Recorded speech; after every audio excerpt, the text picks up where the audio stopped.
A couple are behind bars after their 4-year-old daughter died earlier this year from long-term abuse.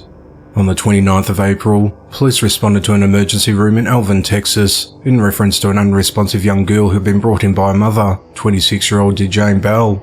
The little girl was already deceased by the time officers arrived. Police said the victim's father, 27-year-old Drane Donahue, initially said her daughter fell while playing with her siblings in the courtyard of the motel where they lived. Further investigation revealed the parents took measures to alter evidence at the scene.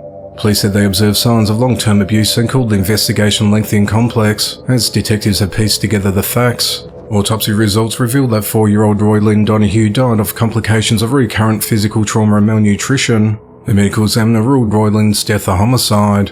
On Thursday, the 9th of November, the couple were arrested at their home and have each been charged with 2 counts of tampering with evidence. Authorities said additional felony charges against the parents are pending. They're held at the Brazoria County Jail with their bond set at $100,000. The couple's 3 other children, including a newborn, have been removed and placed into the custody of Child Protective Services. 32-year-old Scott Allen Ekred is behind bars for repeatedly raping a 13-year-old girl.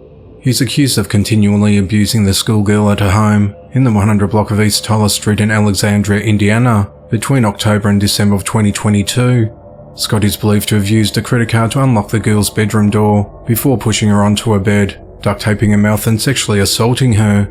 After the assaults, Scott only removed the tape after warning the girl to keep her mouth shut about what happened, reminding her how crazy his family is. In June of 2023, Scott sent the girl partially nude photos over Snapchat in his boxes that included winking emojis. After he sent these images, the girl spoke with family and Alexandria Monroe High School social workers about the molestations. Both the family and counsellors at the school contacted law enforcement. While interviewed, the girl told investigators that there were 2 instances where Scott placed duct tape over her mouth and had intercourse with her.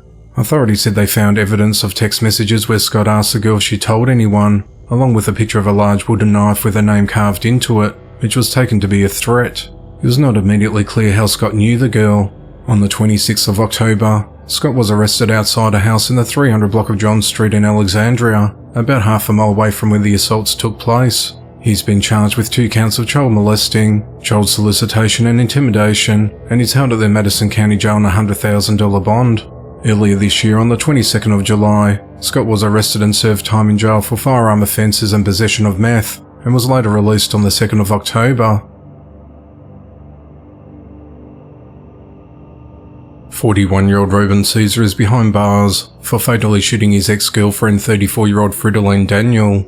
Fridolin lived with her 16-year-old daughter at Meadows on the Greens apartment complex at Meadows Circle in Boynton Beach, Florida. At around 8 a.m. on Wednesday the 8th of November, Fridolin dropped her daughter off at school when she noticed Reuben's was following her. Concerned for her safety, she entered Boynton Beach Police Department and Reuben's went inside with her. At just after 8 a.m, Fridolin reported to an officer that her boyfriend was harassing her. Authorities have not released additional details about what happened while they're at the station. At 8:55 a.m, Fridolin arrived at the parking lot of her apartment complex and Reuben's was there waiting for her with a gun. Fridolin was on the phone with her aunt in Haiti at the time of the attack and was heard to say, "Oh, did you bring a gun to kill me?" before she was shot. Neighbours heard gunshots and called police. When officers arrived on scene, they found Fridolin in the parking lot deceased with multiple gunshot wounds, with shell casings strewn on the pavement around her. Surveillance footage captured a black Honda fleeing the area, which was confirmed to be Reuben's vehicle. Later that afternoon, Reuben's was found a couple of miles away at a home he was known to frequent, along the 100 block of Northwest 14th Avenue, and he was arrested. In an interview with detectives, Reuben said that he and Fridolin had broken up, and he'd been trying to convince her to be in a relationship with him again, but she refused. Reuben's confessed to the shooting, telling officers that he couldn't bear to see Fridolin with another man, and that the final straw was her reporting him to police early that morning. He's charged with first-degree murder with a firearm, and he's held at the Palm Beach County Jail without bond. Boynton Beach Police said they've launched an investigation to determine whether the officer who interacted with Reuben's and Fridolin at the police department prior to the shooting followed procedure. The officer has since been placed on administrative leave. The investigation into the matter continues.